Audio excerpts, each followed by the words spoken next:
Hello, hello, hello, and welcome back to Scoutcast, brought to you by Fantasy Football Scout. And I am just double checking that my computer hasn't crashed, that the volume's okay. Fingers crossed, everything's all right, because it's been a bit of a tech nightmare the last couple of weeks.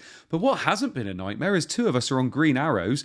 And I mean, between all of us, we're around 12 million, which is pretty good, I would say. I'm pretty sure you've got to try and get the highest overall rank possible when you're here. As always, we are joined by the ever reliable, ever beautiful two, that we are always joined by Nacho.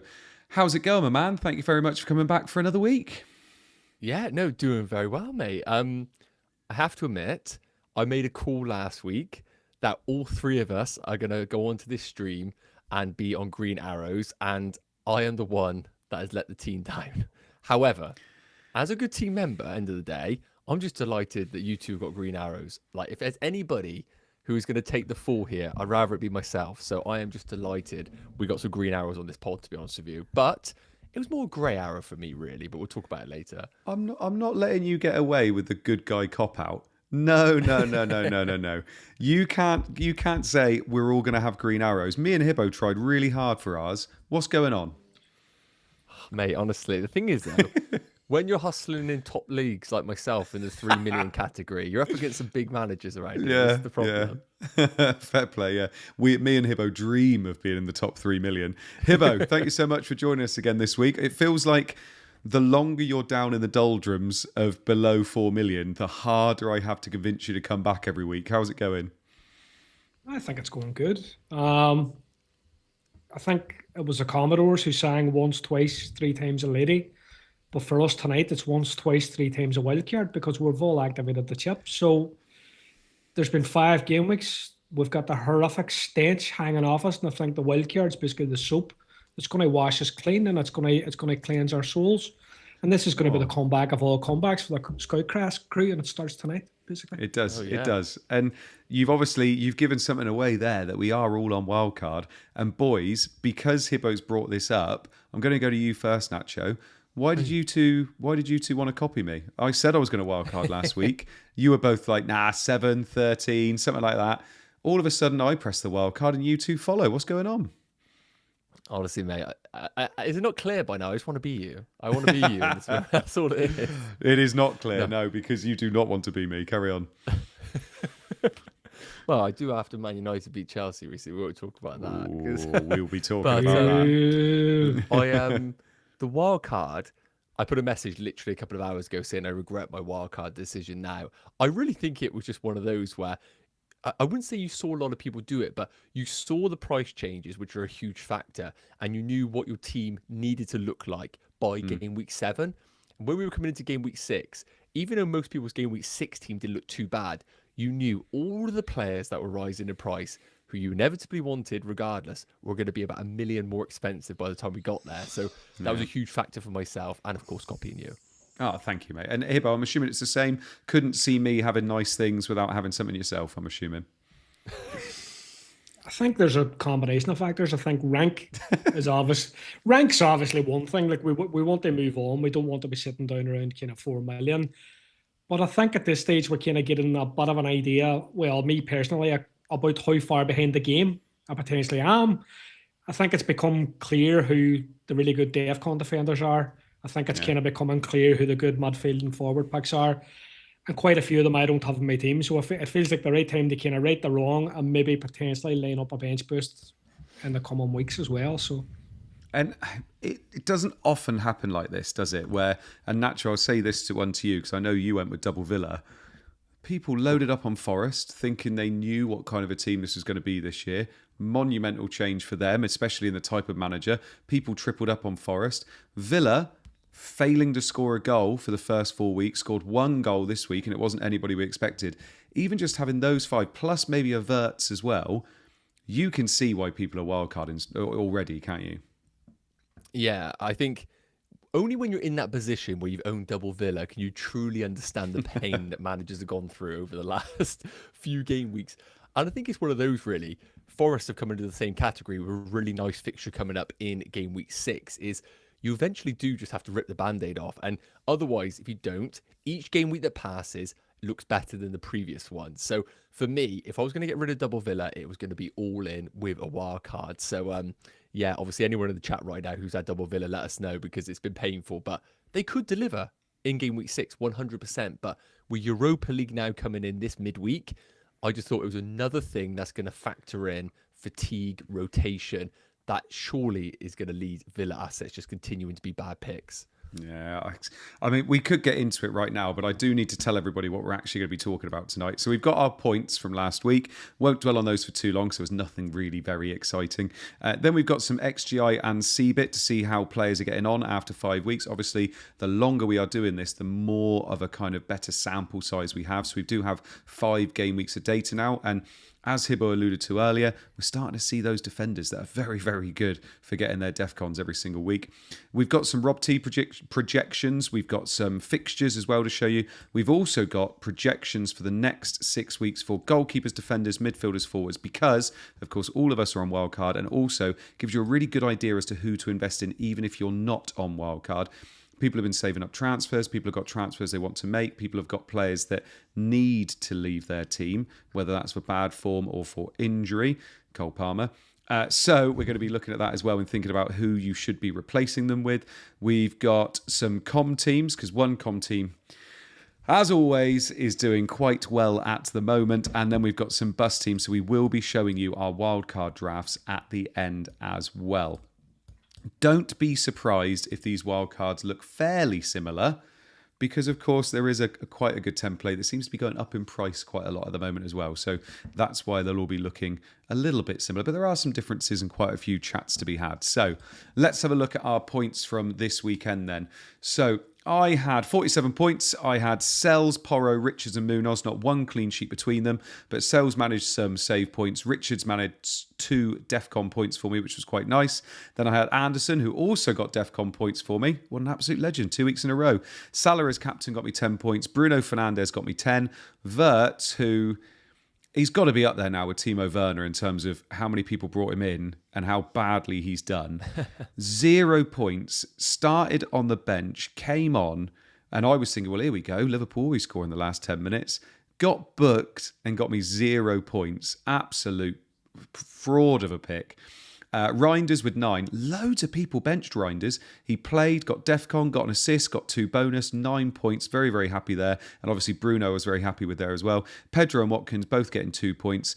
Looks like Chelsea have injuries all over the place that they're not telling people about, or even telling Maresca about. So that's not helping. I did have Dubravka and Steve both on the bench with 4 points there, but I wasn't going to play. Well, I thought about playing Dubravka over Sells, but that was only 1 point difference. Steve, I wasn't going to play over Porro, so not much of a difference there. And obviously, Mark Yu, who's still there on my bench with 0 points. And I think he's down to 4.3 million now. So he has really taken a drop. 47 points, though, surprisingly, was a 600k green arrow. So, do you know what? I'll take a green arrow because I haven't known what one's felt like for a little while. So I am very much taken at 47 points. I rolled my free transfer, which meant I went up to 3 free transfers. And my plan all along was to wildcard now with 3 free transfers, which means I've got 3 free transfers to play with after the wildcard. I know. I am swimming in free transfers. Nacho, talk us through yours. 43 points in Rodgers and Watkins stinking up the place again. Oh, honestly. Well, before we get onto the double Villa, it's very rare you sometimes get a player ruin your entire weekend, not only because it's a player that is a player that you support, but also part of your team, and that man is going to be Robert Sanchez. Now, if a player blanks, it just blanks, it's fine. But to get sent off in the 4th minute, give my team -3 points, and also lose to Man United was basically the icing on the cake. So that instantly made me activate my wild card in that moment. I didn't even look at the rest of my team. I just hit the wild card the moment Sanchez done that for me. For anyone who doesn't know, Sanchez will be available in game week 6. He's serving his ban now. So sorry about that rant. 43 points. Sanchez with a -3, a 7-point swing if I just started Dubravka. And it was actually quite close between the two, to be honest. Like, it wasn't clear that Sanchez was the better pick. Back 3 of Porro, Anderson, and Steve. 4 points each for Anderson and Steve. Porro just Now he's lost set pieces to Xavi Simons, just really is not a very good pick. Doesn't really get defensive contributions. I don't mind the Spurs defence, but Porro at 5.5 million, there's so many better options available. In terms of the midfield, they actually delivered this week. Bruno Fernandes with a 10-pointer, Salah obviously captaincy, Reinders with a 9-pointer, and Rodgers, you know what he scored there. And then forwards. I've gone from being so excited about the forwards going into pre-season in a few game weeks, looking at Sesko, Gyökeres, all these great players. I've somehow ended up with Wood, Watkins, and João Pedro getting 6 points between them. It's been absolutely woeful. And Murillo sat on the bench injured. That was a shame. Van der Ven and Dewsbury Hall on the bench. So 43 points. Lots of rubbish on the team, and rightly so. A chip's been activated. Yeah. Manon says, Manon, you must be hard to play football against, says 7-point swing on that one decision is nuts. Yeah, it is. Sanchez or Dubravka, a 7-point swing. You would have said one of them hauled, not obviously Sanchez -3. And of course, for anybody that doesn't know, he got sent off in the 4th minute, and then he continues to get negative points for the goals that his team concedes. I tell you what, it was great watching United against 10 men. That's just what we need every week. Hibbo. Speaking about playing with 10 men, obviously you had Verts in your team. Talk us through your 47 points. Right, so 47 points last time out. I rolled the transfer and I made one horrific benching decision, which I'll come to later. But I'll go back in front for the podcast. I made a great decision in nets. I played Dubravka with 4.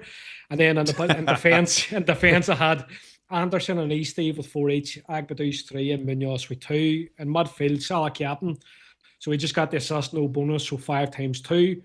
Bruno, I love Bruno right now, so a goal, 3 bones, a 10-point haul. Wirtz was a stinker, and normally with Liverpool at times, especially in the early kickoff, we get a bit of team news, and we didn't get it in Wirtz.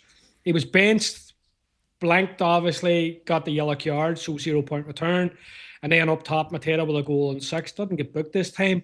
Thiago and Watkins with 2 points apiece. Looking at my strike force absolutely makes me sick. Looking at Reinders first sub with 9 points makes me even more sick.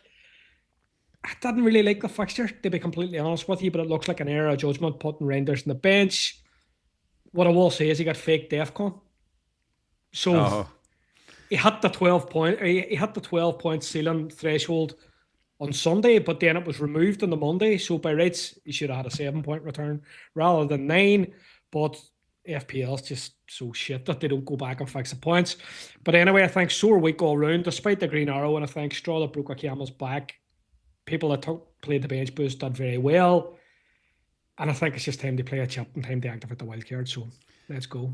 I'm glad you made the brutally honest decision to play Dubravka over Sanchez, because, you know, if you would have plaid those -3 in your team instead of 4 points, I think you would have, you know, that would have been brutal, wouldn't it? So Nacho doesn't have a clue what we're talking about. He wasn't listening to me then, was he? Let's have a look at some XGI tables then. And I mean, we might as well just call this the Haaland table, because he is absolutely smashing it in terms of XGI. Got a goal again against the best defence in the league in Arsenal. 6.73 XGI so far this season after only 5 games. 6 goals for him. I'm going to go on to the other players as well. But before I do, Nacho, how essential is it to get Haaland into your team this week? With Burnley at home up next for them, he is over double. No, he's almost double the player in second, which is Bruno Fernandes for XGI so far this season. 6 goals, Burnley at home. How hard should you be trying to get him into your team if you don't have him? I mean, it just looks quite scary not having Haaland going into this week. Now, there's been a lot of panic right now off the back of Pep Guardiola's recent press conference, where he stated that Haaland didn't train yesterday, started to train today. A little bit of panic amongst the community whether he's actually going to be available for the weekend. Personally, I don't think we need to panic at all. We're absolutely expecting him not to feature in tomorrow's game. I believe it's Huddersfield, I think, in the FL Cup. Yeah. I wouldn't panic about that news from Pep Guardiola. I don't think that is an issue. And even if he does get limited minutes, which I'm not saying he is, Brentford and Everton, I think, are fantastic fixtures. And the numbers that he's putting up right now, and what Man City are doing in this team, is just funneling everything through Erling Haaland once again. And I just think going into this game week, if you want to go without him, it's absolutely fine. But I think everybody has quite an easy way to get there this week, either selling Mo Salah as part of a cash cow move, using a free hit, using a wild card. And I can't imagine not having him for this game week personally. I know Burnley have been putting up some decent numbers defensively at times, but really at the Etihad, I'm expecting Man City to score a few here, and the captaincy is going to be ridiculous. If you don't own him, let alone don't captain him, I think it's quite a scary game week. Well, that's not the only two options either, is it? What about triple captaincy, Nacho? Wow.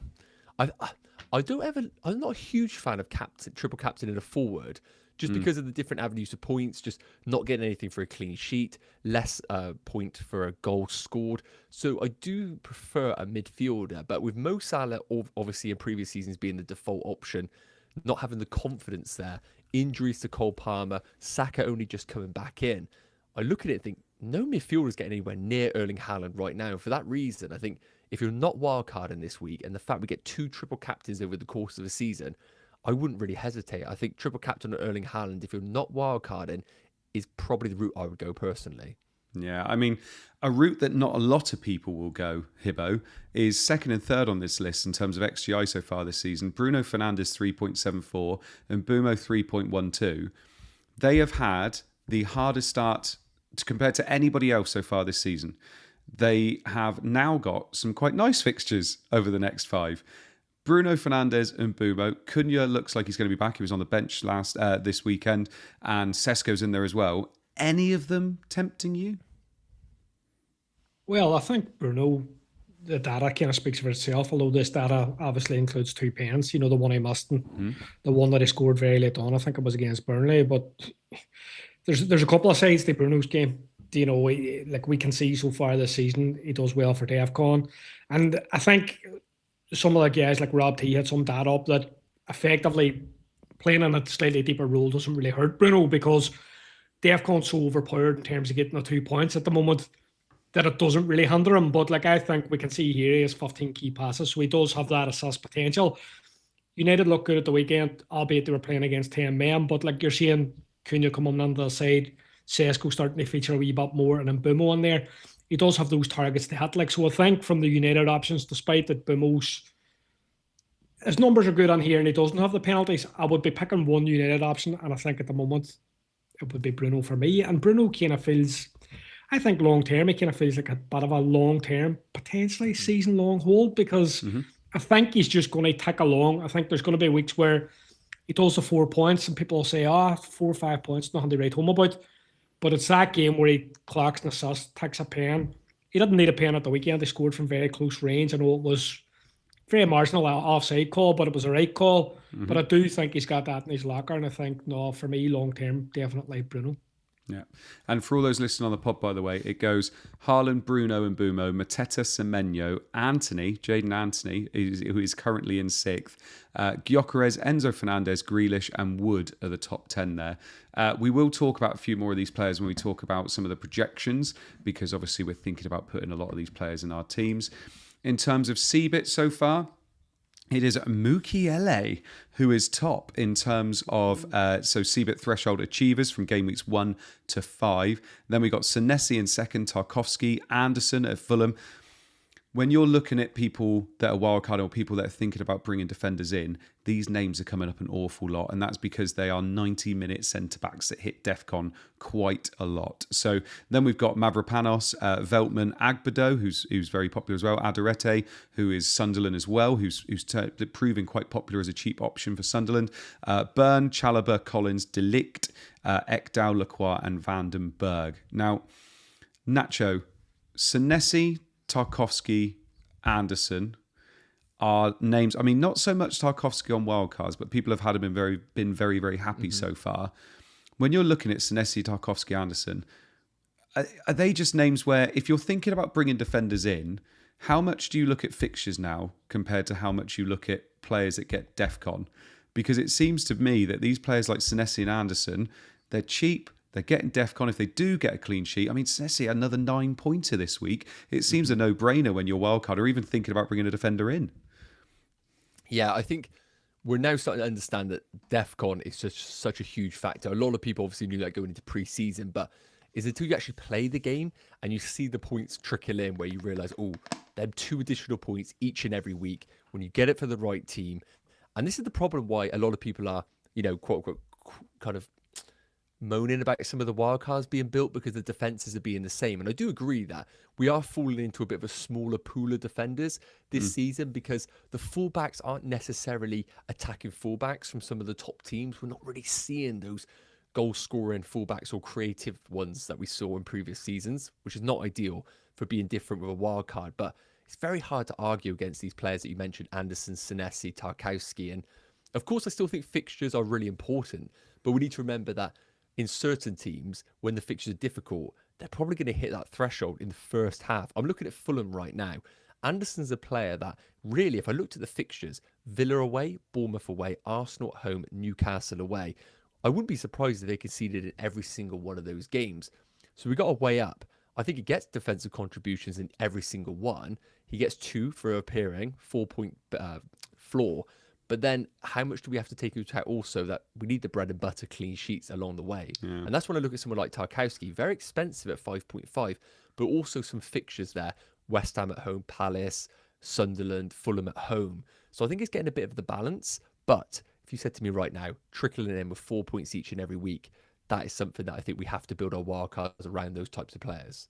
Yeah, Hibbo, this could be kind of deviating a little bit away from what we're thinking about for this week, but do you think FPL have made DEFCONs too powerful? Do you think those 2 points actually it's too much? Do you think it should only be maybe 1 point, for instance? Because the sway to get Senesi over someone like a Truffert, for instance, you're never going to go anywhere else apart from getting Senesi. So what they thought they were doing by adding in these, making centre-backs a little bit more powerful, now that's all you're going for. No one's going for those wing-backs anymore. You're always going to pick a Lacroix over a Munoz. You're always going to pick a Senesi over a Truffert now, for instance. Does it seem like they had the right intentions, but maybe it hasn't turned out the way they wanted? Yeah, I completely agree. I think going into the season, the game designers and Mark probably thought that this concept was going to provide multiple routes to points. It was going to add diversity in terms of lineup selection throughout the game.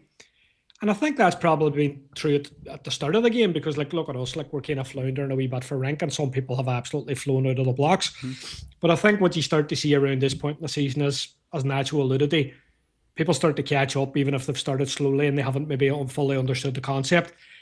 And now, I think it's been crystal clear. Look at Bournemouth. I think you give the example of Bournemouth there.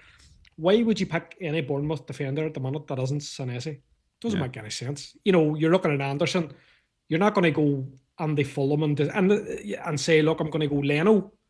You're just going to pick Anderson instead because the likelihood is maybe 75% or say, I know he's done it 100% at the minute, but maybe 75% of times he picks up DEFCON. I think the same's true of Tarkowski. So you've got those kind of 3 players. I think Tarkowski, Anderson, and who's my third one there? Senesi. They're all playing for defences that you could consider to be slightly better than mid-table. And I think that's the important point because we see Mukulele at the top here. He's playing for, I think, technically the weakest team defensively in the league. But the other guys are playing for, they're playing for teams that are actually kind of mid-table. They're slightly above that. Sure, we want the fixtures, as Nacho said, but at the same time, it's enough to have them in the team knowing that, well, look, even on the worst day, the likelihood is that they're going to give me 3 points. The likelihood is that they're going to give me 4 points. But you're seeing the ceiling now with Senesi. He can go and do 9. Tarko can go and do 10, 11. So I do think the game came into it with the best intentions. But I think what it's actually going to do is, and you're going to see this in Wildcard 6, the whole game's just going to converge. And people are just going to move towards a very, very tight template. And it's going to be true in midfield as well.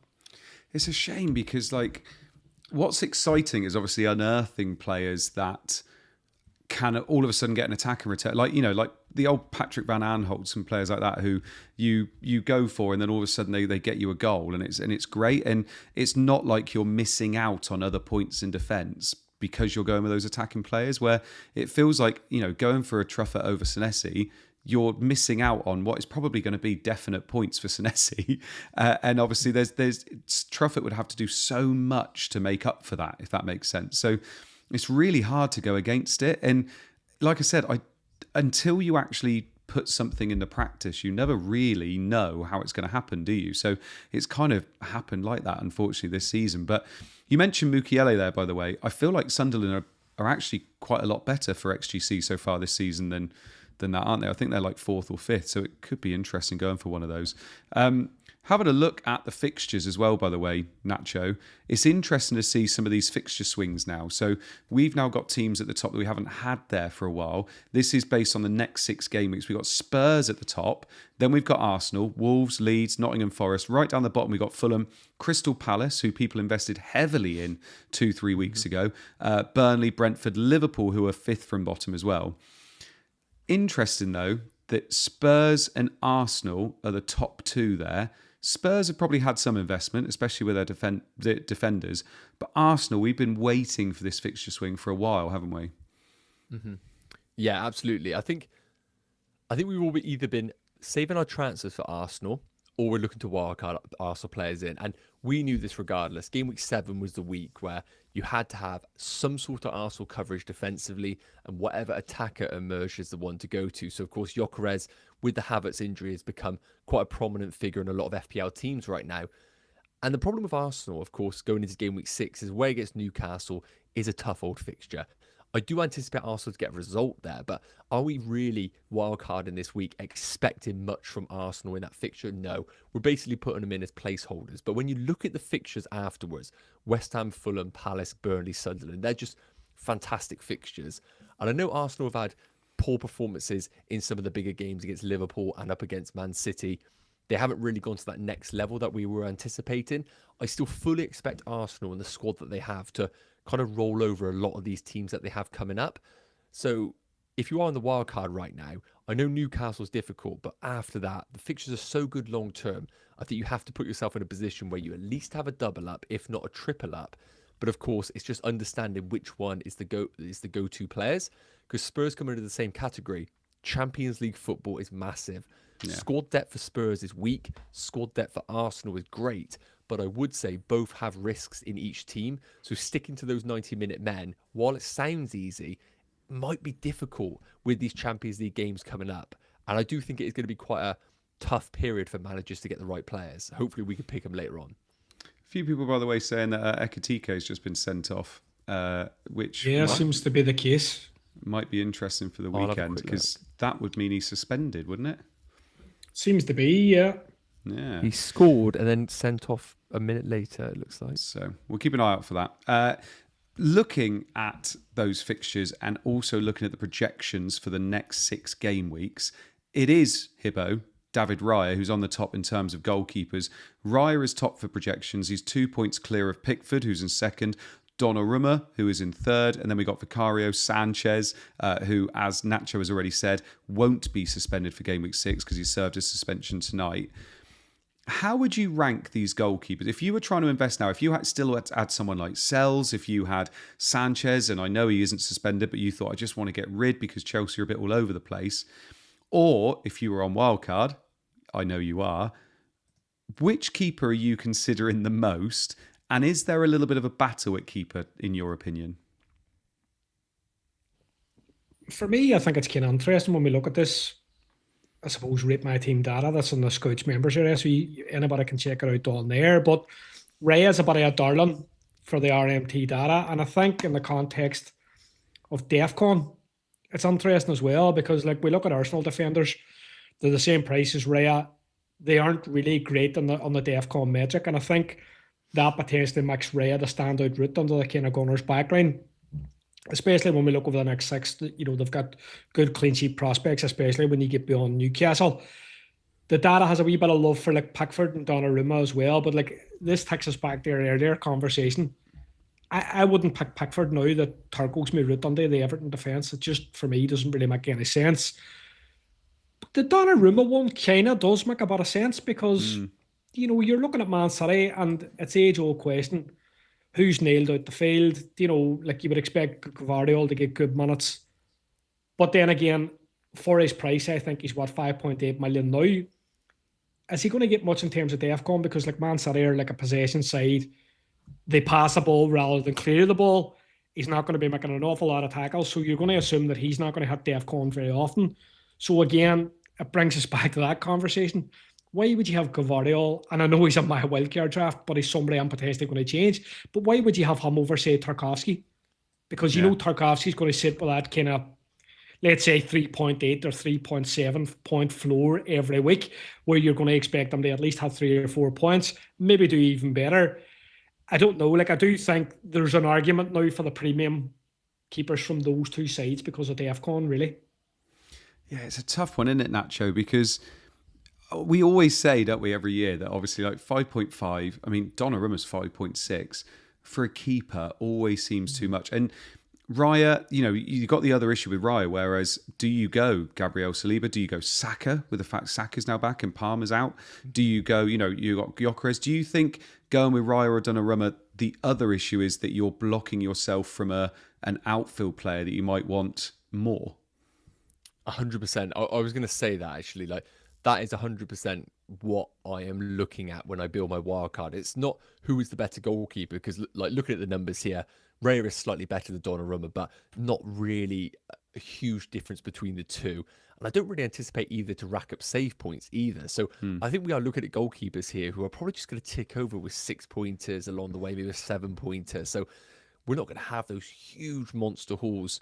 Maybe I'm, put a cursing at there. But for me, when I look at Arsenal, I ask myself, where are the other options available? I think in terms of attacking options, we've got Saka now back on the menu. We've got Gyökeres.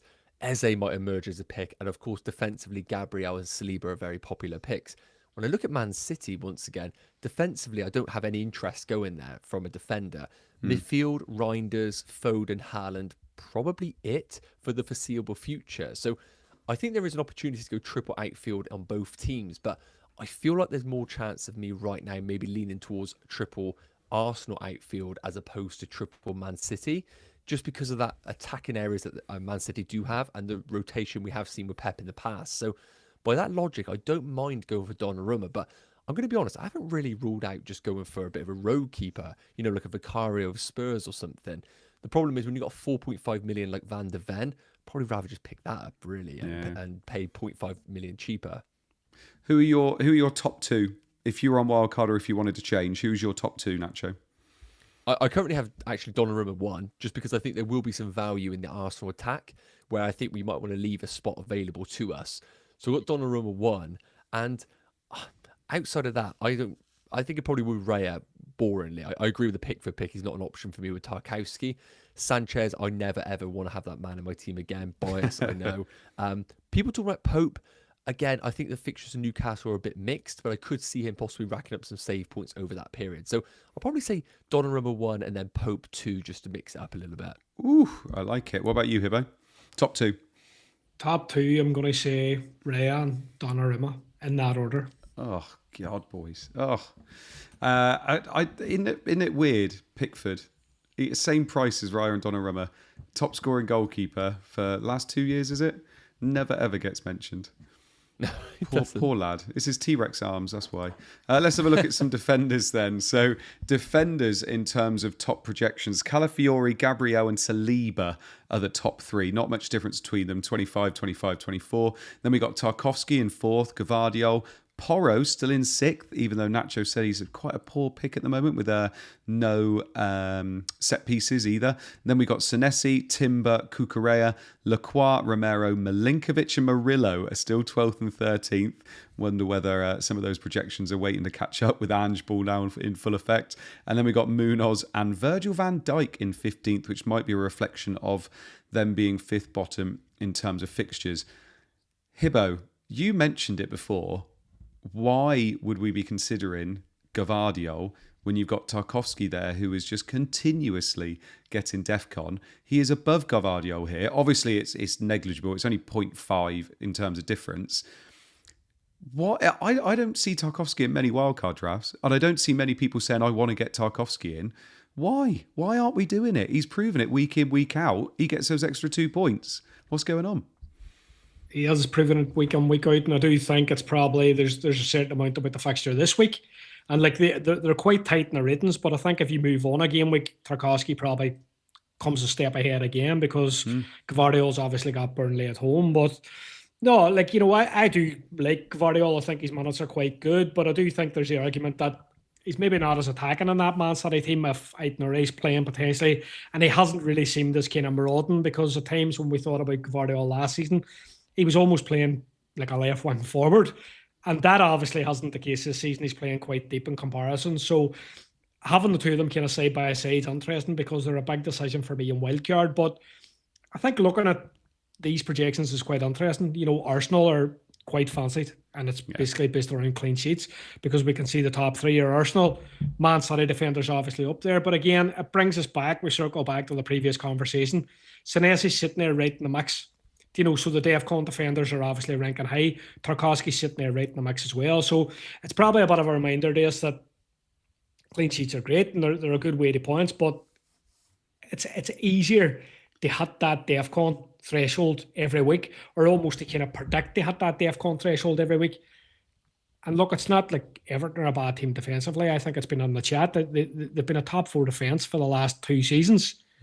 So they still have that clean sheet potential. And the other argument is if Tarkowski's doing the good stuff that's going to get him DEFCON, he's probably more than likely going to be in the mix for bonus too. So big decision on the cards for me, I think. Yeah, big time. I think we could see that happen. I think people could start edging towards Tarkowski a little bit as we get closer to deadline, especially those on Wildcard. Nacho, we've mentioned him so many times already tonight. Senesi's the only player below 5 million in this lineup of 15 players. The only player below 5 million is 4.7 million now. Still worth it at 4.7? Yeah, I think so. I think the fixtures coming up, let me just quickly get them up for Bournemouth. So Bournemouth's next 4 fixtures include Leeds, Fulham, Palace and Nottingham Forest. And we also need to remember that Bournemouth don't play European football either. So while other teams are going to be going for Wednesday, Tuesday, Thursday, whatever it may be, starting from this week, of course, for Europa League, I think Bournemouth are just going to be focused on the Premier League each and every week. And as we progress through October, November, I just think he's such a safe and steady pick in your teams. And we know, as we said, those defensive contributions just go through him each and every game. So I think at 4.7 million, I still think he's fantastic. Even at 5 million, because I think Bournemouth has showed defensively they can still do it. I think we were worried once they lost Huijsen and Zabanya that they might really drop off, but they've actually done okay. Obviously, the Liverpool game was a bit of an anomaly, and we were worried they were going to ship goals each and every week. But I think Bournemouth have been good. I think the fixtures are okay going forward. And like I said, even if you roll them out in a bad game, you know you're getting those 2 defensive contributions regardless, and it's a great price. Yeah, and also I should mention as well, and I should have mentioned it before, Raya, Gabriel and Senesi all look like they're rising in price tonight as well. So there'll be that extra 0.1 million after tonight. Potentially, that's the way it's looking. So this is what we mean by price changes. They've been an absolute killer. Let's have a look at some midfielders then. So these are the projections for midfielders, and it's that man Mo Salah who's at the top. Mo Salah is the highest projected player on here. He's projected 35 points. Palmer's in second. We had some kind of, I would say, unconfirmed news that Palmer would be out for between 3 and 6 weeks today. We do know that Maresca has officially come out and said that he's managing something. That means that every week they don't know whether he's going to be ready to play, ready not to play, whether he's going to be 100% fit, whether he can play the whole game. I'm not going to lie, and I was going to ask you this, Nacho, before I go down the rest of this list, just because Palmer's right there, and Hibbo, don't worry, because I've got a question about Salah for you next, and this is only the top 2 midfielders. Nacho, with Palmer, with everything going on, with the fact Maresca sounds like he didn't even really know about the update with Palmer, sounds like he was injured during the Club World Cup, and they just kept playing him. Can we really go for someone like Palmer?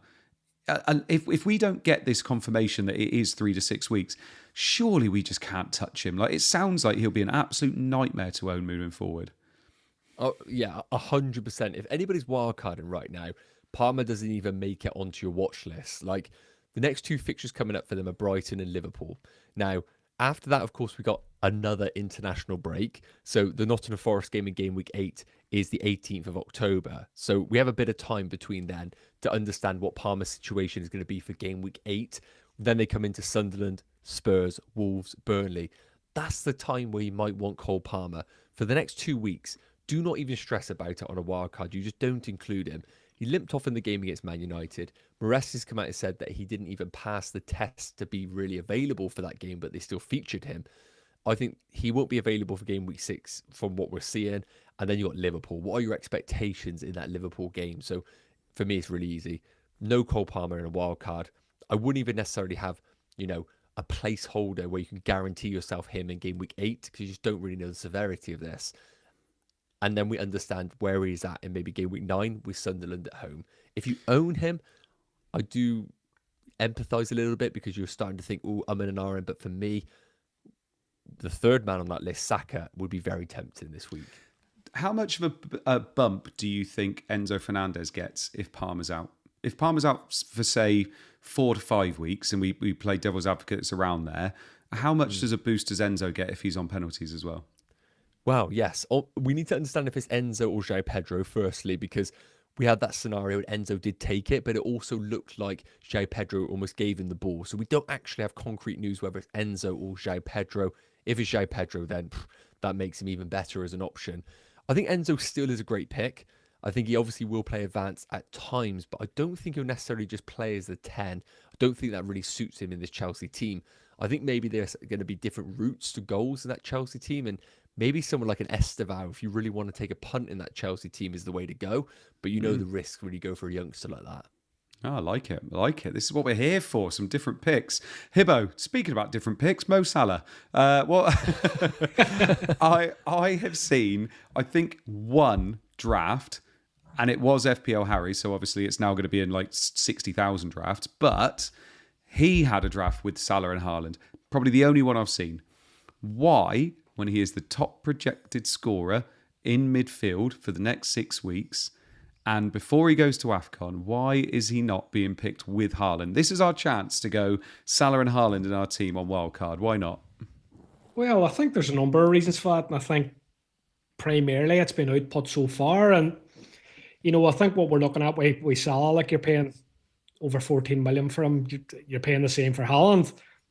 It soaks up a lot of budget. I haven't actually seen Harry's draft, but it soaks up a lot of the budget. When you see our drafts towards the end of the stream, I think having a bit of balance throughout your squad is particularly useful, especially if you're thinking about bench boosting in the near future. I think if you were going to really string out the price points of your team, it could be something that you would do after bench boost, in my opinion. But for us, I think we have to build with a slightly stronger overall squad. But to get at the crux of it, is Salah worth 14 plus million? At the moment, it doesn't look like it. And I think if you look at his data, after 5 games, he's got 0.43 non-penalty XG. So, if you compare that to Haaland, Haaland's got 6.26. God. So, there's quite a bit of a difference here. And I think what people are looking at is what's the ideal setup in terms of how to play the game in terms of meta. We want to get the good players on. We want to have a player that we can captain every week. We want to have good DEFCON defenders. If we're bench boosting, we want to have depth throughout the squad. Are we going to be captaining Salah over the next run of fixtures?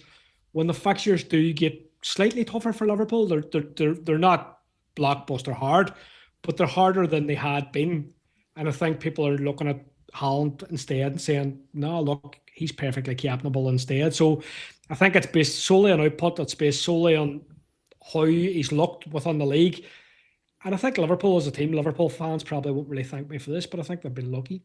They've scraped late ones, they've got over the line. I think Grealish's comments were quite interesting after the game. He made a comment about, I think Dewsbury Hall was booked for taking a quick free kick. Grealish said, Grealish said he's never seen that in his whole life, a player being booked for taking a quick free kick. And basically Grealish alluded to, we were getting blown for fouls that if a Liverpool player got tapped in the back, they were just going down. And he said, he felt that there was a bit of kind of home refereeing decision in that game, and ultimately it swung in Liverpool's favour. But I don't know how long they can keep going, playing how they are. We say words in the team. Some of the new players are kind of struggling to adjust. They've went out and spent big, but all the flux in the Liverpool team has definitely had an impact on Salah. Ultimately, when we look at it at a 5 game weeks in, as much as you could look at Haaland and say, look, that's 6.26. If you were to extrapolate it out over the season, he's never going to score 40 XG. That's grand. By the same token, Salah isn't going to keep playing as bad as this all season. But 0.46 XG after, or non-paying XG after 5 games it's a concern. And I think it's a legitimate concern. And I think you're seeing people pivot now and going, look, if I'm having a premium, I have Haaland. It doesn't mean I can't go back to Salah. Like, we can go back at some point. You're not stuck on him. And I do think going the Haaland Salah draft at this point would be a wee bit chicken. Oh, I do genuinely. I think it's a cop-out. I think you have to pick one or the other. I think starting with them both, you might have had a good result. And I know teams were very high in FPL by starting with both, but I think by the same token, you could have just left Salah out altogether and had a very good start because he's been poor for the money. Yeah, I was just looking on the projections to see who they had in game week 8 because he's projected 6.75. Yeah, it's Man United. Oh God, I forget that's what it's like now. Nacho, Saka.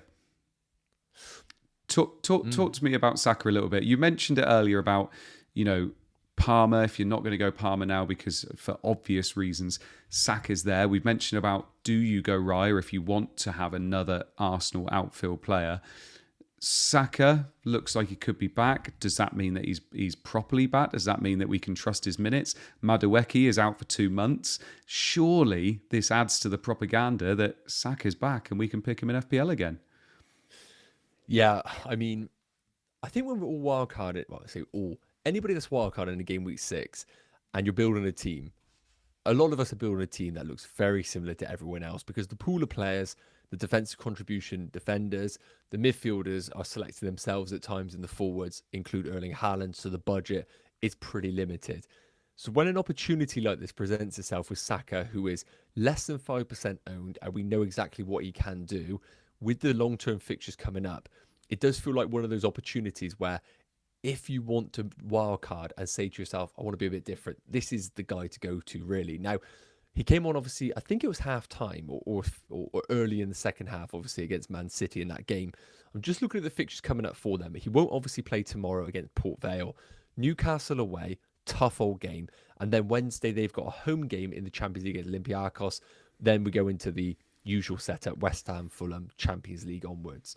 What are their options on that right-hand side? They've got Max Diamond, who can obviously replace Saka. They could possibly put Ethan Nwaneri out there, but I think really Arsenal are under a little bit of pressure already to get the points on the board. Obviously, losing against Liverpool, getting the draw against Man City, they can't really afford to just slowly integrate Saka, maybe minutes off the bench against West Ham and Fulham. We know what Arteta's like with Saka, is his golden boy. When he can put him on, he will. And I think right now, going into game week 6, I wouldn't really thinking Saka can deliver big points against Newcastle, but do we think Gyökeres is also going to deliver big points? Not really. We're all bringing him in for game week 7 onwards, and I think Saka plays just as many minutes as Gyökeres from game week 7 onwards. And I really think by the time we get to the deadline, a lot of people will be going for Saka almost as a placeholder in that midfield spot with less confidence on Gyökeres. Because I think Gyökeres, the footballer, is the thing we're not confident on. As an FPL option, I think he's decent. So in third place, Saka. Fourth place, Bruno Fernandes. Saka 9.8 million, Nacho. Bruno Fernandes 9 million. Who's a better pick? Bruno's a better pick because we know he's on penalties. So you would have Bruno and Saka? If I could, it's Bruno and Gyökeres or Bruno and Saka, and I think it comes down to what kind of structure you want in your team. And we're talking about how the forwards are not really that fantastic. And we need to know who's on penalties, because if Saka's on penalties, it's game over for me. It's Saka. But if Gyökeres is on penalties and you don't want that placeholder with Saka possibly in your team, then it's a tough one. I understand why everybody is flip-flopping between the two in their wildcard teams, but I like the idea of Saka right now just because of the under 5% ownership. Yeah. And Mbumo in 5th, Semenyo is 6th, and we don't need to say an awful lot about Semenyo at the moment. He's going up in price like absolute crazy. Anybody that invested at 7 billion, he's now 7.7, which is probably one of the fastest rises we've ever seen. But I suppose Vert's being terrible has helped. Cunha in 7th. Honestly, I still get people defending Vert. People watch him and think he's good. I know what they're doing. Reinders in 8th. Then we've got Njai, Foden, Minter, Matoma, Sharda, Anthony, and Rice. So before we move off this, Hibbo, just going to ask you about one or two players here. Reinders and Njai. Reinders is 5.6 million, Njai is 6.5. If Reinders hadn't have just got a 9-pointer, I know they've got Burnley up next. Do you think he would have been in less teams? Because it was almost, I said it last week, didn't I? He's playing 90 minutes for Manchester City. They've got nice fixtures coming up. People benched him this week, didn't they, Hibbo? Stop it. Surely, people were losing faith in him, and now all of a sudden, of course, he's going to be in every team, isn't he? Reinders is a funny one because I didn't really wax lyrical about him. I know like I ran him on the ground last week before our stream crashed, but it continues to get good minutes in this Man City team, and minutes are everything. Like, you know, and if we look at Man City, like they're one of these teams that every week they're projected well for goals, obviously, because of how strong they are in attack. He's basically become more or less a 90-minute man in the team. He's 5.5 or 5.6 million, maybe he is now. But he's also quite involved in the attack. Like, you know, we saw the assist at the weekend. He got DEFCON when he probably shouldn't have got DEFCON. But I think there's the case to keep Reinders now very much in Wildcard. Like I talked a few weeks ago thinking that maybe he was going to be one of these flash-in-the-pan type players, but he's continued to stay on the side and he's continued to start every week. So I think given his license to the attack, I'm happy enough to keep him on there. It doesn't really feel like an either-or decision with Ndiaye, but for me. Oh, no, you know, I meant, I wasn't meaning either or, sorry for them. It was two that I wanted to bring up because I wanted to bring up Ndiaye in terms of, is he the best Everton midfielder to go for? Because you've got Grealish, who's racking up the XA. You've got Ndiaye, who's on penalties. You've got Dewsbury Hall, who's only 5 million. You've also got Garner, who's in there, who was racking up the DEFCON, but that was probably because he was playing at right back. But I cannot remember the last time there was 4 Everton midfielders we could pick. Is Ndiaye the best one? I think based on penalties, probably. Do you know, I do think, like, if we look at his numbers last season, there was a bit of potential for DEFCON on there as well. But I think largely penalties and largely the fact that, well, we would look at the Everton attack and think, you know, historically, they're quite a poor attack. But the attacks changed quite a lot at Everton. Do you know, like a lot of our thinking about them from like a team strength point of view would be based on the Everton of old, where like it was Calvert-Lewin and that, maybe McNeil. But I think that with, like, as you say, Dewsbury Hall and Ndiaye, Grealish, they become quite dynamic from an attacking point of view. So I think at team level, you can expect more goals. And I think that only bodes well for Ndiaye. And I think based on pens, I would probably pick him. David Moyes is 100% going to write on his CV, FPL Hibbo called us dynamic. He called my Everton team dynamic. There we go. Right, let's have a look at and actually with the news tonight, this could be quite interesting because projections for forwards, obviously Haaland is top. 35. He's projected 7.60 points in game week 6, which is the highest I've seen for a very, very long time. So especially from a forward, not a midfielder. So 35.8 he is projected over the next 6, which is crazy. Then we've got Gyökeres in second, Isak in third, which we would have said, nah, not going there. But with the news tonight of Ekitike getting sent off and being suspended, does that put him into our thoughts? FPL Nacho's favourite person, Watkins, is in fourth. Then we got Pedro in fifth, Bowen in sixth, Mateta, Evan Nilsson, Strand Larsen, Calvert-Lewin, who did score at the weekend, Wood, Sesko, Voltemada, Thiago, and Eastador from Sunderland. So, Nacho, talk us through Isak. Is this going to be the time where he gets shoehorned into the team and he doesn't leave? Because we were saying it's going to be a couple of weeks. He's going to be managed. Ekitike's there. This is his chance. Ekitike's messed it up, hasn't he? Wow. We all knew eventually Isak was going to be the main starter. You don't spend that kind of money and not be the main guy. And I think we are anticipating maybe Ekitike to get a bit of a run on the left-hand side as opposed to Gakpo. Because I think he has got them kind of those kind of traits to play on that side. We just haven't seen it. Palace, 17 games unbeaten, isn't it, I think? Or something ridiculous. And we're all talking about how fantastic Palace are defensively. I don't see Liverpool going there and actually scoring a ton of goals. So I think we could avoid Liverpool attack for game week 6 personally. I just don't see Palace rolling over for them at all. Lacroix, Richards, Gay are such a settled back three with Wharton obviously in front. I look at Chelsea away in game week 7. That's the money fixture. I'm telling you now. That is the money fixture if you want Isak, because Chelsea are just, I don't know right now. I just don't trust us in any game, to be honest. And then Man United in 8. So for me, if you're wildcarding, Isak in game week 6, you know you're taking a risk. Champions League football is massive for Liverpool. Isak's going to want to play in the Champions League. I do still expect, once Ekitike is back in game week 7, for rotation to happen. 75, 80 minutes of Isak at times. And then, of course, Champions League on the Wednesday nights. So, for me, I love the idea of going Isak, but at 10.5 million, with someone like Gyökeres sat there at 9 million in an Arsenal team with much better fixtures, I just don't think Isak could be in your teams. I just don't. I mean, we've just mentioned Isak there, Hibbo. Haaland, Gyökeres and Pedro are the 3 template picks on Wildcard. They're the players that everybody has either been trying to get to in the last couple of weeks or has to get to this week, as been seen on the timeline with Haaland obviously playing against Burnley and with his massive projection. Are there... Stop it. Are there... Don't laugh at a man who's got a massive projection. It's very childish. Are there any other strikers that you think could end up ruining that template a little bit and making us look silly? I think the strikers are crap. They put it plainly, and I think they don't give you a massive projection, do they? They don't give me a massive projection personally, no. And I think we see it here. Like Haaland can keep pace with the best of the muds. Like if we're thinking about comparing them, they say Salah, Palmer, Saka in terms of projections. Gyökeres is there, but I think Gyökeres is a bit of a false villain too at the same time, because we've seen at times he can be substituted early if things aren't going particularly well. And I think Nacho has kind of alluded to it from like a football point of view. Like in the tough games, I think Gyökeres has been found wanting. He's been called out for doing just cardio. He just goes on and he runs around, and his running style is actually really weird. Like he just runs like a bull, and then he gets substituted off, having done absolutely nothing. And I think there was a run of games where combined he had like 0 XG over all the games. So there's a bit of a concern, I think, with Gyökeres, but I think in really good fixtures, you would expect him to perform. Where he could potentially fall down, in my opinion, is if it turns out he doesn't have penalties.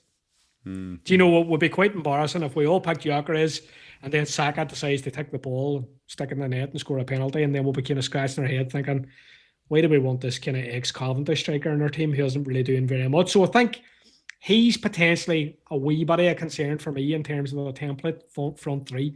I think Haaland's grand. I think João Pedro's he was my boy last year. You guys didn't really believe in him then. He became your boy this year and he's went out and done all the good stuff. He's got an element of pens here. I would agree with Nacho. I don't think it's completely cut and dry that Enzo's on pens whenever Palmer's out. I do think there's a potential that Pedro could potentially take a penalty. But in terms of who's going to shake it up, it's maybe Isak. It's definitely not going to be Watkins. And I think the players below that, if you're talking about Bowen, Matera, Evan Nilsson, Strand Larsen, good enough options. Yeah. But they're not really kind of doing it for me in terms of being a blockbuster front 3. And I think just looking at that template front 3 at the minute, it just looks so strong to me, I think. Yeah, it does. And the one thing I'll say about Gyökeres as well, he looks like the type of player that is not going to do very well against the good teams, but he will flat track bully the lower teams. And to be 100%. fair, it's what Arsenal have needed. They need somebody to score against the lower teams, because that's where they lost, some easy points last season.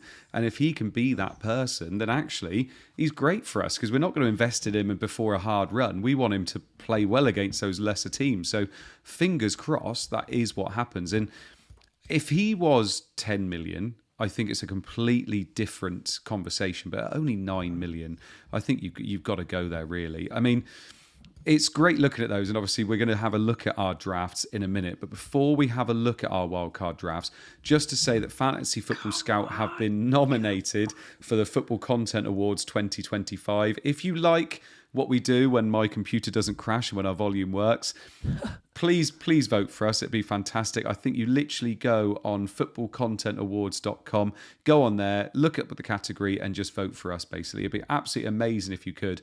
And if you did, I'm sure me, Nacho and Hibbo would go to the awards and show them what it's like to be there in person. So yeah, if you wanted to, you're more than welcome to. Com teams, we'll be having a look at the com teams. We're going to go on to our wildcard drafts first, because we wanted to do these. We've already been on for an hour and I'm realising we haven't even looked at our drafts yet. So this is currently my draft at the moment. I've got 1.8 million in the bank and I will have 3 free transfers after this, Hibbo. So I have got Raya in goal. I've got Gabriel in defence. So I've got double Arsenal defence, which I'm going to have. Then I've got Senesi, Van de Ven, Anderson, and E. Steve at the back. Not convinced. I'm definitely going to have Senesi. I'm not convinced by the other 3 yet. I think E. Steve, I quite fancy Mukiele, but I'll see how that goes. I've then got Anderson, Semenyo, Bruno Fernandes, Reinders, and Paquetá in the middle. Semenyo, Bruno Fernandes, and Reinders will definitely be there. Anderson, I don't think will be. Paquetá, I've always been quite a fan of him, so he's there at the moment. And then I've got Haaland, Pedro, and Gyökeres up top, with Dubravka on the bench as well. So with 1.8 million in the bank, there are a few other things I can do here. Like I said, Mukiele in for E. Steve. Boom, big move there. But it's whether I move up a defender and get, say, a Tarkowski or a Gvardiol in, or it's whether I also move someone like Paquetá up and Anderson down and maybe go for a Foden. So there's a few little bits I've thought about doing with this team. I would say 1, 2, 3, 4, 5, 6, 7, 8, 9... 10 of these are locked in. It's just about what to do with the other 5, basically. Attaboy in the chat is saying no Liverpool. I know, no Liverpool, but with the next 5 fixtures, I'm not too bothered by it, to be perfectly honest. People asking as well why I've got 1.8 million in the bank. That's because I did have Palmer and I moved him down to Bruno, and obviously I've just kept the money in the bank for now. So this is my this is where I am at the moment. This is what it's like on my app. I am very, very tempted to wildcard this week, which is obviously what I've done, and then try and plan for a bench boost in game week 8. Because I feel like using this and trying to use this time to plan a wildcard, plan a bench boost in game week 8 seems kind of sensible. And when I'm looking at game week 8, I've got Arsenal have quite a nice, well, they got Fulham away, but I'll have triple up anyway. And when I'm looking at who's going to be on my bench in that week for bench boost, I'm likely going to have whoever got Burnley keeper, which they've got Leeds at home, which is quite nice. Sunderland, if I do go for Mukiele, has Wolves at home, which is quite nice. Man City have Everton, but obviously that doesn't matter too much. West Ham have Brentford at home, if I kept Paquetá and he'd be on my bench. So I feel like that could be a good week to do it. Wolves and Leeds, by the way, have Sunderland and Burnley as well. So I feel like game week 8 could be quite a good week to do it. And wildcarding, knowing that I could then use that. That means when I get to 16, when I get topped up to 5 free transfers, I don't have to worry about my bench. So I'm looking at it quite a lot and thinking that could be a good week to do it. Game week 9 could be good as well. But the way I'm building my team, I'm trying to look at game week 8 and think, could I bench boost in game week 8? And I think it could be a real way I go, to be perfectly honest.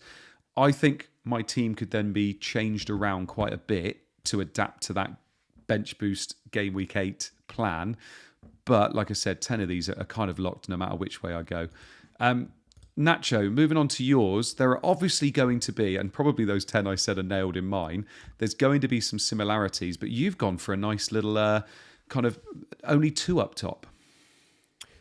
Yeah, I wanted to build a Haaland Salah draft mainly to show what we could do with it, because I think a lot of people are obviously wildcarding to get Erling Haaland. That's the main premise of it. But I do think there is an argument to go for the Salah Haaland route if you want to. And I also think it's just good content to have a bit of a different one. Otherwise, all 3 of us can have the same wildcard. Then it might be a little bit boring. Disgusting, honestly. So I'll quickly read it out for those obviously listening on the podcast, and then I'll just go through a bit of a chat about it. So Raya in goal alongside Dubravka. I think that could be Donnarumma, like we've spoken about at the start of the podcast. I think getting some Man City coverage is decent. I don't think triple Man City attack is something that a lot of people will go for. So I think going for Donnarumma in goal, I don't think you're blocking anything in your outfield players. 5 defenders of Gabriel, Anderson, Senesi. Van de Ven, I think Spurs' defence are actually going to be quite good over the next 4 game weeks, and he rotates quite well with other players. And then we've got, I can't lie, I don't even know how to pronounce it, Alderete? Is it Alderete from Sunderland? Yeah, sounds good to me. Whoever's got good defensive contributions at 4 million, basically, I'm not going to lie, I haven't watched him play. But 4 million. It's more like Alderete. That's how you say it, mate. Oh, sorry about that. Yeah, no, it's fine. It's fine. Okay. You got to actually, yeah, thank you. Yeah. Midfield. Mo Salah, of course. I get it. Mo Salah is splitting a lot of opinion right now, but everybody in the chat saying, where's Liverpool? Where's Liverpool? Well, we got Liverpool in this one, in the best player, Mo Salah. The only problem is no Bruno Fernandes in this team. So we've got Ndai, Semenyo, Reinders, and then we've got Leeds' Stack, who's started the season really well. And then we've got Haaland, João Pedro, and Foster as the kind of backup forward. So I think the team is fine. I like it because at any point we can downgrade Mo Salah to any midfielder in the game. You can go to Bukayo Saka, Palmer when he's available from game week maybe 8 onwards. We could go to Bruno Fernandes if we decide that Salah isn't the right choice. So I actually don't mind this. I think because of the defensive contributions available for us in defenders, you can actually have a decent defense, even though it doesn't look great from a, the players don't look great, but we know from a points perspective they can deliver. And I don't hate this. I will be honest to the people listening. My draft doesn't have Mo Salah in, but the more I look at this, the more I think it is feasible to go down this route. I just think that bench is pretty horrible. I just can't believe that you would fool all of our viewers and just do this for content. I think it's disgusting. I can't. No, I actually really like the fact you've done this because we already mentioned it before. Salah and Haaland drafts, and we were saying kind of, do we like the only real kind of thing that you're missing out on here is obviously Gyökeres. So you have no Gyökeres, and of course you have to go down to Lyle Foster up top. So that is the big thing there. Statch is an interesting one, isn't it? Because obviously he's not going to do what he did this week every week. He got a goal and an assist. He's been okay for DEFCONs, but he's not been amazing. But I think people are picking him. Leeds have quite nice fixtures, I guess, don't they? But I think this is fine. Personally, I think that defence isn't going to have to change at all. And you've got enough room in the midfield. It's just, like you said, they're all kind of fairly cheap options. So if a Palmer, Saka, Bruno Fernandes starts to really start balling again, then it's going to struggle a bit there. But Hibbo, you haven't sold your soul for content. You've shown us your actual actual draft. And it's looking fairly similar to mine, but you got Gvardiol in there as well. Yes. So down the years, we've had many famous artists. Like you've got like Michelangelo, Picasso, and I suppose Banksy. This is like an original hubble. Like this is world class. So just to go back to front, I've gone for Raya, Nets, Gabriel. So double Arsenal defense. We've got Senesi in there for the DEFCON. Obviously, at the moment we have Gvardiol. That's my major caveat. Then in midfield, they've gone Bruno Fernandes, Ndai, Semenyo, and Reinders. And Stats is basically my sub midfielder. And then up top, we've got Haaland captain, João Pedro, and Gyökeres. Then in terms of the bench, you've got Dubravka, Stats, Anderson, and at the moment, Mukalele. So it's looking kind of pretty template. And I think what I've done is basically I moved from a Salah team to a Haaland team, albeit probably about 2 weeks too late. But I'm locking on making a DEFCON packs. I do rate Arsenal's chances of clean sheets going forward. I do like penalty takers, so obviously Bruno's on there. We think Ndai's got the penalties. Semenyo could possibly have the penalties long term as well.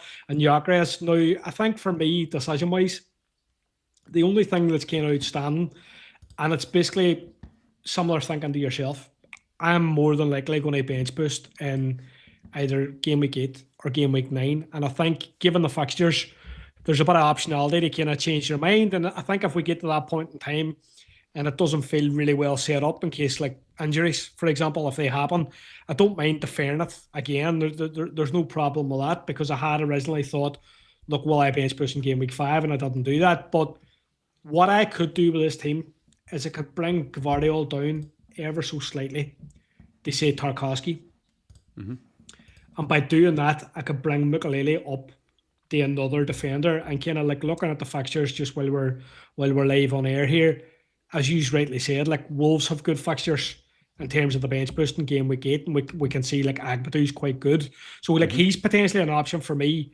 He's good for DEFCON. They obviously haven't done much in terms of clean sheets, but he could be an option that could go Tarkowski and say Agbadu and line up playing a bench boost that week of like Dubravka, Stach, and Agbadu as kind of my main players.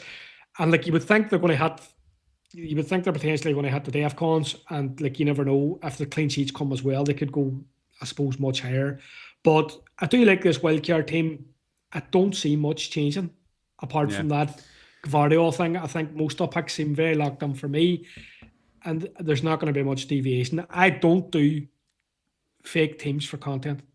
Just to be completely clear, This is an original, and I don't usually reveal my team, but this won't be far off. Nacho's going to message both of us at the end of this and be like, lads, what are you doing? Like, I did this for you boys. These boys told me to do it. I didn't realize this was going to kill me. No. Come on. Right. Nacho is going to talk us through the com teams and let us know how they got on this week. While he does, chuck in your questions for the Q&A at the end. We have made it a bit of a longer one this week. So it won't be a massive Q&A because obviously it's been over an hour and a quarter since we've been on, but chuck in your questions. We'll answer as many as possible in the last couple of minutes. So Nacho, over to you, man. Talk us through the OG team that just cannot stop doing well. Yeah, honestly, I think the curse is going to happen again. OG com team just continues to smash it once again. 52 points, which is better than all of us, and lead the com team league by 10 points ahead of myself right now. So there's kind of no stopping them right now. 52 points, as I mentioned, and just some really solid picks in the team. Now, I needed to know why they chose this because I need to know who is making this decision to play Dubravka over Sanchez, because we spoke about the 7-point swing here. They ended up going for the right one, obviously, with Dubravka. So that is massive in terms of the points there. But some really good picks. Senesi, obviously Bruno Fernandes, Mo Salah, Reinders. However, I do look at this team right now, and if they're listening right now, I think this is a wildcard team. I really do. I think Milenkovic in this team. I'm looking at Wirtz, Mark Gui, who's plummeting in price right now, Watkins, Rodgers. I think this team is close to a wild card, and I wouldn't be surprised if there's been one activated. We'll find out. But I think right now this team is close to a wild card if I was the manager. But who am I to tell them what to do when they are leading 10 points? Now, in terms of the new boys on the block, still whipping your twos butts in the league, but only by 5 points. So it is close. 44 points for them. And when I look at the players, to be honest, again, a really solid team. Virgil van Dijk looking good. Richards already in there. Sarr, who of course is injured, but will be coming back, we believe, around game week 6 or 7. One maybe to consider on our wildcard teams. I think this team is less necessary of a wildcard. And maybe in this com team league, if they're watching right now, while all of us are going for the wildcard, maybe the differential here is to go for, possibly no wildcard. Keep it in their back pocket for later on. I can see FPL Rank Chaser saying they got 3 free transfers for this game week. So I got a feeling that wildcard's being left. And we know that there's another man who's got 3 transfers on the scout team as well. Oh, hello. My ears pricked up. They got three free transfers and they're going to use them and not wildcard. That's music to my ears. Happy with that. Music to it. So all in all, boys, we need to get our act together. But congrats to the OG com team. That's well done, guys. Well done. That's fine. We're more than happy to give him that little bit of an edge forward, and then we'll just catch him up. We'll catch him up. Absolutely fine. We got no doubt in my mind. Let's have a look then. We got some questions in the chat. So Bel Saru, by the way, says no question, but a big thanks to the 3 of you for the great content. Much appreciated, lads. No problem. What a lovely man. At least the stream didn't crash this week. Like, take the positives. Exactly. Omar says Mateta over Pedro. What do you think, Hibbo? No. Cool. Lovely. Carl Bugler says, why doesn't everyone hit the like button? Exactly. That's a good question as well. Hit the like button. We've got Al says, what can a Rodgers? Greatest duo since Ant and Deck. I agree. YM Soccer. What are your thoughts on what happens if Haaland misses game week 6 after Pep's comments, Nacho? Well, I mean, I'm just deleting my team if that happens, because that was the only reason I wildcarded, really. 3 p.m. kickoff. I don't think we'll get any early team news. I'm just going to go with the assumption that he starts. If you've bought him and he doesn't start, you keep him. Yeah. Andy Mack is in the chat. Well, I ask you a question now while we're here. Go on then. What do you do on a wildcard if you find out some kind of news that Haaland doesn't travel? Cancel the wildcard. Doesn't travel. Just gonna throw it out there. Do you potentially take up 1 week punt for somebody with a view to bringing them back on? Because you have to retain that structure. I mean, it's all in theory, isn't it? Because obviously could say that any week, but I think if you take a 1 week punt on someone else and keep the money back, I guess, and just get him back the next week. Isaac?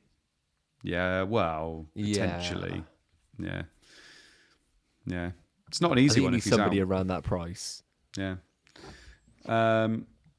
FPL Rank chose a question for Andy. Which table will you be sat on at the Football Content Awards? The Scout or the Black Box one? Whichever one wins. Whichever one wins. I got my fingers in all these pies, making sure Jesus, that I'm... man. You're talking about massive projections and fingers and pies, dear Lord. I know, there's something wrong with me. Dan does say, though, Nacho, this is the last one. This is for you. Watkins does have a good fixture in game week 30. Should we keep? Can I just say, anybody watching or listening to this, can somebody just keep Watkins for the season? Because you will eventually get something that you deserve. But yes, please, Dan, be that man. Be that man. But yeah, God. I hate Redemption in game week 36. Thank you so much for all the people that listened and all the people that chucked in the questions. I think we topped out about 650 people watching tonight, so thank you very much. And thank you for all those people listening on the pod, and thank you for all those people that tuned in this week after the nightmare that was my laptop just completely dying last week, so thank you very much. Hibbo, thank you so much for joining us this week, my man. I hope you enjoyed it. It's been a pleasure. I feel in better form, better mood now that my wildcard's been activated, and I'm hoping we come back with these green arrows. 3 green arrows next week. Yeah. Best podcast on YouTube. Exactly. Joe, thank you so much for joining us this evening, my man. Hope you enjoyed yourself. Pleasure as always. I know I need to change my wildcard team to yours now, mate. So thank you for the intel. No worries. You boys don't know what a wildcard team is. That's advantage me. So yeah, no, it's been good though. I've enjoyed it, and I will come back with a green arrow next week. You have my word. Yes, there we go. Thank you so much for everybody joining us this evening. We hope your arrows are green, and if you are on Wildcard, we hope it goes well. If you're not on Wildcard, we still hope it goes well. So thank you very much, and we'll see you again next week. Bye-bye.